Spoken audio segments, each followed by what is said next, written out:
Hello everyone. നമ്മളിന്ന് start ചെയ്യാൻ പോവാണ് മീ ടൈം. അതായത് ഡെയിലി 10 മിനിറ്റ് നമുക്ക് മാറ്റി വെക്കുന്ന ഒരു ടൈം നമ്മൾ ഇന്ന് തൊട്ട് ചെയ്യാണ്. അപ്പോൾ അതിൽ ഈ ഒരു 10 ഡേയ്സ് ചാലഞ്ചിൽ ഞാൻ ഫസ്റ്റ് ആഡ് ചെയ്യാൻ ഉദ്ദേശിക്കുന്നത് സ്കിൻ കെയർ ആണ്.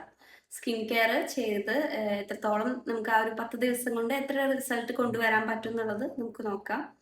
അപ്പോൾ അതിനായിട്ട് ഞാൻ കുറച്ച് കോക്കനട്ട് ഓയിൽ യൂസ് ചെയ്തിട്ട് നിങ്ങൾക്ക് ഏത് ഓയിൽ വേണമെങ്കിലും യൂസ് ചെയ്യാം. കോക്കനട്ട് ഓയിൽ യൂസ് ചെയ്യാം, അല്ലെങ്കിൽ നല്ലെണ്ണ യൂസ് ചെയ്യാം, അല്ലെങ്കിൽ വേറെ ഏതെങ്കിലും മസാജ് ക്രീം യൂസ് ചെയ്തിട്ട് ചെയ്യാൻ പറ്റും. ഓക്കെ, എനിക്ക് കോക്കനട്ട് ഓയിൽ യൂസ് ചെയ്തിട്ട് ഫേസ് മസാജ് ചെയ്യാനാണ് ഇഷ്ടം. എനിക്ക് പിമ്പിൾസ് വരും, ബട്ട് എനിക്കിഷ്ടം കോക്കനട്ട് ഓയിൽ യൂസ് ചെയ്ത് ചെയ്യാനാണ്. നമ്മളെപ്പോഴും കോക്കനട്ട് ഓയിൽ യൂസ് ചെയ്തിട്ട് ജസ്റ്റ് ഒന്ന് ഫേസിൽ അപ്ലൈ ചെയ്ത് കൊടുക്കുക, റബ്ബ് ചെയ്ത് അപ്ലൈ ചെയ്ത് കൊടുക്കുക. നമ്മൾ ഫേസിൽ എന്ത് അപ്ലൈ ചെയ്യുന്ന സമയത്ത് നമ്മുടെ നെക്കിലും അപ്ലൈ ചെയ്യാനായിട്ട് ശ്രമിക്കുക. ഓക്കെ, ദെൻ നമുക്ക് നമ്മുടെ ഫീച്ചേഴ്സ് എപ്പോഴും ഹൈലൈറ്റ് ചെയ്ത് കാണിക്കണം അല്ലേ. ഹൈലൈറ്റ് ചെയ്ത് കാണിക്കാൻ വേണ്ടിയിട്ട് ജസ്റ്റ് ഒന്ന് ഇങ്ങനെ ഈ 2 വിരൽ ജസ്റ്റ് ഒന്ന് മടക്കുക, ഇങ്ങനെ ഒന്ന് സ്ട്രെച്ച് ചെയ്ത് കൊടുക്കുക.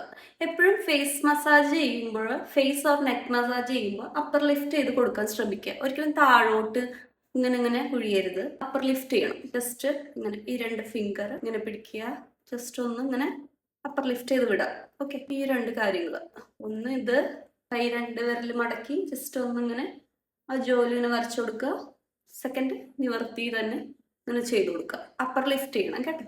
ഈ 2 സ്റ്റെപ്പാണ് ഡേ 1 നമ്മൾ ഡിസ്കസ് ചെയ്തത്. അതെല്ലാവരും ചെയ്യണം. ചെയ്ത് നോക്കിയാലേ റിസൾട്ട് ഉണ്ടാവുള്ളൂ. ആരും മടി പിടിച്ചിരിക്കരുത്. 10 മിനിറ്റ് നേരെ നമുക്കിത് ചെയ്യാനായിട്ട് വേണ്ടുള്ളൂ. അപ്പോൾ ഡേ 2 ഞാൻ അഡീഷണൽ 2 സ്റ്റെപ്പും കൂടി ആഡ് ചെയ്യുന്നുണ്ട്.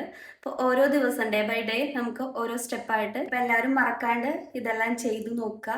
എന്തെങ്കിലും ഡൗട്ട്സ് ഉണ്ടെങ്കിൽ എനിക്ക് DM അയക്കുക, അല്ലെങ്കിൽ കമൻ്റ് ആയിട്ട് താഴെ മെൻഷൻ ചെയ്താലും മതി.